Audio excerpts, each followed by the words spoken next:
Tennessee's quarterback situation heading into the 2023 season. I think we could all agree it is Joe Milton's job. Nico Iamaleava. If you just say it really fast, then it sounds like you're doing it right no matter what. So Nico is going to be, clearly he will be the backup quarterback. Right now, he's the only backup. Yeah, exactly. What happened to Gaston Moore? Is he not there? Well, scholarship backup. Okay, cool. Gaston's my boy. He can sling it. Now, not as good as Joe or Nico, but like he's fun to watch, and he gets in there in like garbage time. He's fun to watch. What's your outlook on the quarterbacks for this upcoming season? I think it's going to be real interesting to see. Everybody forgets that there's another transfer portal session. People tend to forget that happens again after spring practice. That's right. So I think the absolute best thing that could happen for everyone involved, and some people aren't going to like to hear this, the absolute best thing could happen for everybody involved is if they can go out in the transfer portal and find a kid who lost a job somewhere else or didn't win a job somewhere else, who's a decent thrower and is willing to come be the backup, and understands that next year they're going to fight Nico for the job and maybe lose, but they're willing to take that chance. Because the best thing that can possibly happen is for Joe to play every snap all year. When we get big leads, let the transfer portal quarterback come in and finish games off, and redshirt Nico. Yeah, I know. There's a bunch of people just stopped listening. And it's not that I don't want to see Nico. I want to get back to where we were in the mid-90s, where we were stockpiling big-name quarterbacks, but they were at every other year. There's a 2-year gap between your studs.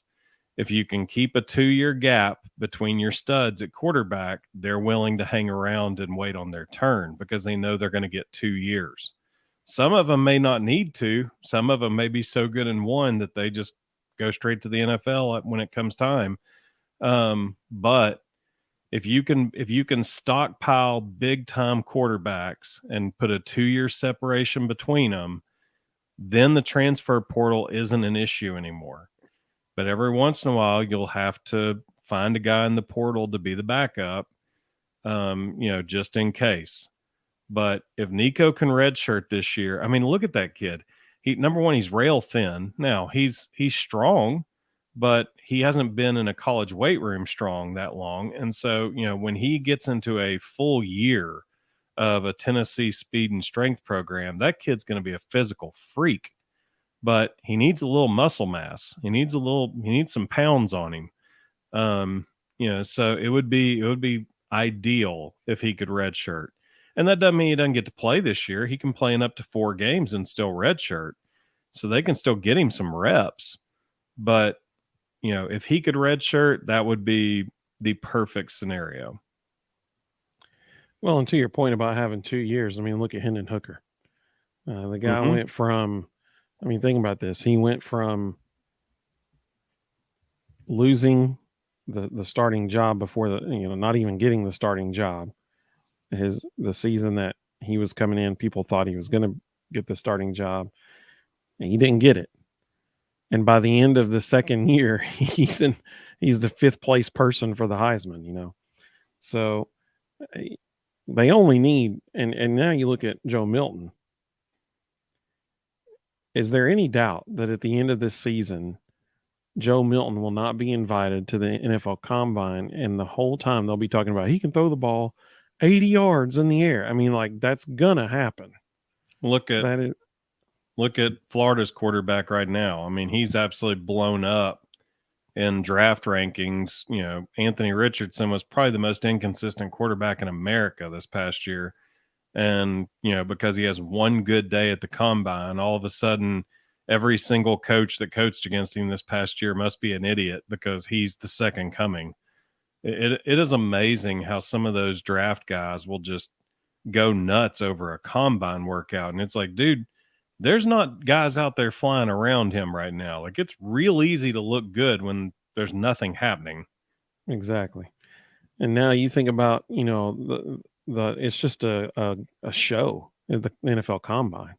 They're looking at their physique, they're looking at their vertical, that kind of stuff. Imagine Joe Milton walking in there next year. Yeah. I mean, he's going to be he will be the talk of the whole combine. He'll be all you see on it. All the stuff about Will Levis this year, and Will Levis is talking about, why people asked him, why are you throwing at the combine? He goes, because I got a cannon. I'm going to show it off. Like, whatever, dude. I mean, Joe Milton's going to walk in there and throw the ball out of the daggum stadium. You know what I'm saying? I mean, like, it. So for those of be you the who, talk of the week next year, and they're in the combine. Yeah. For those of you who don't listen, every morning from 7 to 10 Central in Birmingham, WJOX has the McElroy and Kublic show. Greg McElroy and Cole Kublic are on the air every morning for 3 hours. It is excellent. They are completely fair and balanced. They talk about everything under the sun. Because of their connections at ESPN, they get amazing guests, and it's one of the best radio shows in the country. And they have an app, you can listen to it online on a podcast. I would encourage anybody, if you're just looking for a really good breakdown of college sports, McElroy and Kublic in the morning is really good. But the other morning, they spent an entire 3 hours breaking down combine busts, and they went through like the last 20 years and gave all the stats of guys who were combine freaks whose draft status skyrocketed, and then they did literally nothing in the NFL. And some of it was that firsthand. Would be fascinating. Oh, it was incredible. And some of it was firsthand because some of it was combines that Greg McElroy was at and competed in. And so he was telling stories about guys that he was literally standing next to and going, why is everybody excited about this guy? He's terrible. Like, I've watched this guy for 4 years. He can't play. And at one point, Greg McElroy even said on the air that the NFL Combine is the biggest waste of time in all of sports. But it was fascinating. It was pretty incredible. Chatsworth 1979 said Milton will be the Hulk Hogan of next year's combine. Yeah, dude, if he rips his shirt though and he has like the tearaway shirt, like that would be awesome. Like that would be cool. He could do it, and he's strong enough, that's for sure. But yeah, I mean, people are going to be drooling over him next year in the combine because of his measurables, and because he can jump out of the. I mean, listen, everybody was like, "Wow, Anthony Richardson set." I think he set the record for highest vertical of a quarterback in any NFL combine ever. Okay, well, guess what? That record's going to last 365 days because next year, Joe Milton, who goes and does like standing backflips in the back of the end zone to warm up, he's going to walk in there and jump out of the stadium. That's one thing. You saw this year before games, Joe Milton and Hendon Hooker would be warming up by throwing each other like fade routes in the corner of the end zone. And I vividly remember one time there was a Twitter, video on there of Joe going up to catch one. Dude, he jumped higher than any receiver Tennessee had all year, jumping up to catch that ball, and he caught it one-handed. I mean, it was crazy. He's crazy athletic. So we say all this, Rustin was talking about quarterbacks just need 2 years. If they have 2 years and they can show up what they can do, that's exactly right. And in some situations, they don't even need 2 years, like Rustin said. They just need one. Joe, just because of his physical prowess and his arm strength, he will be invited to the NFL Combine next year. There will be an NFL team that drafts him because if you have a guy, I mean, look, don't you think the Philadelphia Eagles would have liked to have had a guy who can throw the ball 80 yards at the end of the game in the Super Bowl this year? Yeah, they sure would have. And so, I mean, if you got a guy who can chuck the ball literally the length of the field, yeah, you're going to find a spot for him on the roster. That's how that's going to go down. Well, it's like the DK Metcalf, Pete Carroll story. Everybody likes to tell the story about the day that DK Metcalf was at the combine, and he, every NFL team has a room. They have a meeting room that they can meet with players in privately. And before DK Metcalf went into the Seahawks room, Pete Carroll was in there. His agent said, "Hey, take your shirt off." And so Metcalf's like, "What are you talking about?" He's like, "Just take your shirt off. Trust me." So DK Metcalf, who looks like a Greek god, takes his shirt off and walks into the meeting topless. And Pete Carroll bursts into laughter and looks at the scouts, and just because sheerly of DK Metcalf's physique and how huge he was, he looks at their scouts and goes, "We're drafting this guy." And then in the second round they did. And everybody said it literally came down to him walking in without his shirt on, and Pete Carroll going, "Holy cow, this dude's huge. Yeah, we're picking him." That's all it took. And it worked out for him. Mm-hmm. So I think we can all agree the quarterback position is Joe Milton's to lose this year. And for the sake of Tennessee, we all need to hope that he tears it up, that he is the leader they need him to be, that he is the sixth-year senior that they need him to be, and that he is the potentially even a Heisman candidate that they need him to be. Because once again, people are going to, I mean, my goodness, if you're dropping back from the opposite 40 and throwing deep balls to Squirrel White down the sideline and he's catching them in stride and going in the end zone, that's going to make some noise. Okay. I mean, that's nationally speaking, that's going to make some noise because it's so effortless the way he throws the ball. And I mean, if he can hit deep balls like he did in the Orange Bowl, he only had really one, maybe two opportunities against Vanderbilt, but he had the one ball to, I think it was Jalen Hyatt against Vanderbilt. Maybe that was Squirrel. No, I think that was Jalen Hyatt. Down the left sideline. If he can consistently hit those passes, he's going to skyrocket up draft boards, and he's going to skyrocket up Heisman, trophy watch list because he's just so unique. He's just so odd that someone can throw the ball that hard and that far and make it look like he's barely I'll never forget I'll never forget his interview with Austin Price and Cade Mays at the beginning of last season, or I guess 2 years ago now, not 2022, but 2021, when he won the starting job. And it was on that Tennessee Prime show. And Austin asked him about throwing it, and Joe looked at him and said, "I really don't be throwing the ball that hard." Like that's what he said. Those are his exact words. He's like, I'm really not throwing it that hard, but it's coming out of his hand like a bazooka because it's crazy. And so think about this. So Hendon hasn't thrown a ball yet, but he's gone to the Senior Bowl. He's gone to the Combine. Almost every draft analyst is saying he's going to go in the second round because he has so impressed.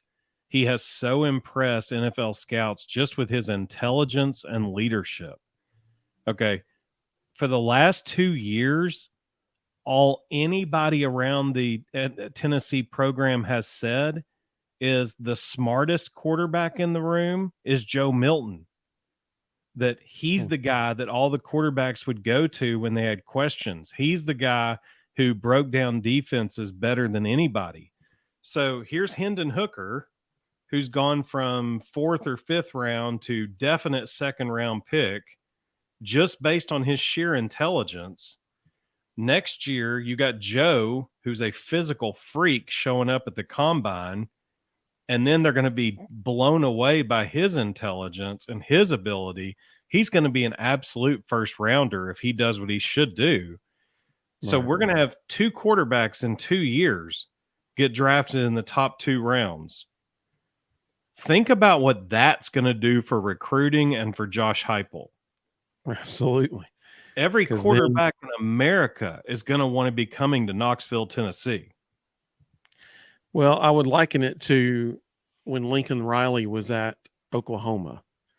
All of a sudden, Oklahoma had a quarterback in the Heisman discussion every year.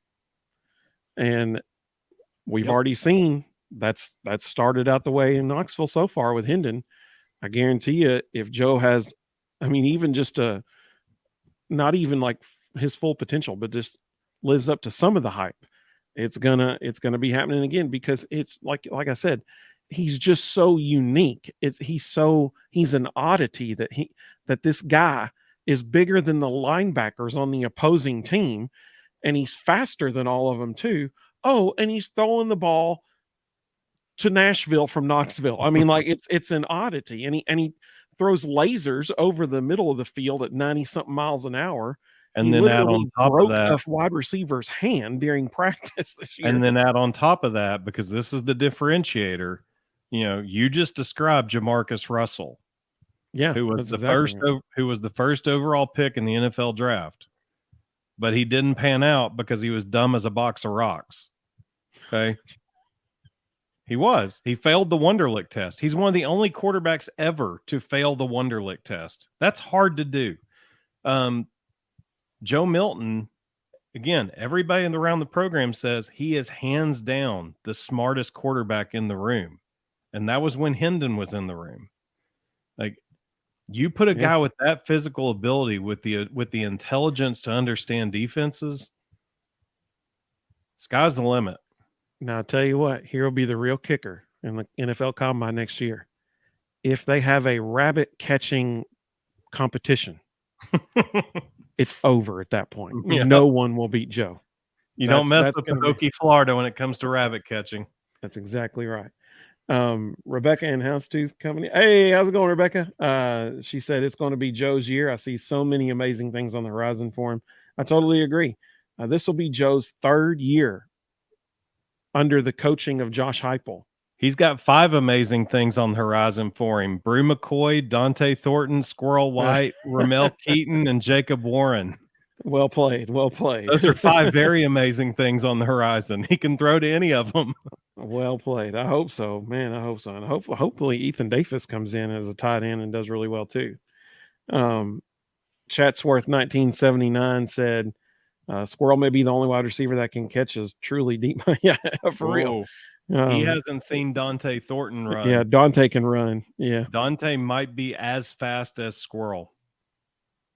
It's going to be fun to watch. I mean, seriously, if nobody heard Joey Halsey's interview after he got the job, if you just want to get pumped up for a minute, just go watch that interview, because in the interview, he said that people were asking about, his offensive philosophy and stuff. And he goes, I want to score on every play. Those were his exact words. He was like, I want to score on every single play. Like, when they run a play, it is for the purpose of getting to the end zone. Like, that's what they're doing. And that's what's so crazy is now, I mean, what's the difference if you're Joey Halsey or Josh Heupel, which Josh Heupel's probably going to call plays this year, but what's the difference if you're on the opposite 40 or the opposite 5-yard line? You have guys who can flat out outrun the defense, and a quarterback can throw it past their locker room. So I mean, like, you're just like, hey guys, just go. And then you just throw it over the top of it. I mean, it could be so much fun to watch. And the beauty of that is the offensive line is going to be very good. Like, they've done a good job replenishing. They've got guys coming back that can play. So, when you've got vertical players who can stretch the defense, and the safeties know Joe can throw the ball that far, so they play even further back. You've got guys stretching, which opens the field, up underneath slant routes. And then all of a sudden Joe keeps it. There's going to be wide open running lanes for him. People are going to see this all year. There's going to be lanes for him to run 10, 15 yards untouched, because the safeties are so far downfield trying to cover guys that it's just going to take a while for him to get back to the play. Like, it's going to be, people are going to have to pick their poison. I want to go back to one thing about what Rebecca and company Houndstooth said here, because I keep going back to Drew Lock. Drew Lock played underneath Josh Heupel as his offensive coordinator at Missouri. Yep. And one of the I love the SEC inside shows. I love hearing, the behind the scenes stuff. And one of the first ones they ever did was Drew Lock's freshman year, when the quarterback in front of him got hurt and Drew had to go into the game mid-game. Yeah. And so here's this true freshman quarterback who is in the game for the first time ever. And to see what happened in that video compared to when he was just 2 or 3 years later as a junior and senior, it's unbelievable. Yeah. Heupel had Drew Lock setting SEC records and offensive records at Missouri. And that video, my favorite line of the whole thing is there was a senior running back who was lined up beside Drew Lock in the shotgun, and he looks over at him and he goes, and he like tries to whisper it so the defense can't hear. He goes, "Are you going in motion?"